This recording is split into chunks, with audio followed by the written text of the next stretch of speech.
In this video, we're going to take a look at how ActiveState can help make your AI agents more secure. Today, we're going to look at Cursor CLI. In this example, we're only going to have one component in our requirements.txt, and we're going to have some pretty simple boilerplate code for that component. We're looking specifically at cryptography version 38.0.1.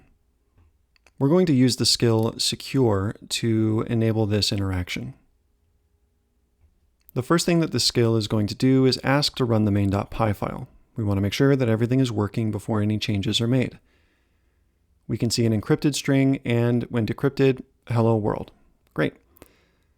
Next, it asks to read the requirements.txt file and check each component against the ActiveState Curated Catalog for known CVEs. We can see here that cryptography 38.0.1 has a total of 13 CVEs, the most severe of which is a high CVE. This also makes the recommendation that we upgrade to version 46.0.6. In response to the question of whether or not we would like to get these fixes, we're going to go ahead and say yes. The first thing it does is install the new version of cryptography. We allow it to do that, and then it asks to make changes to the requirements.txt file, which it does.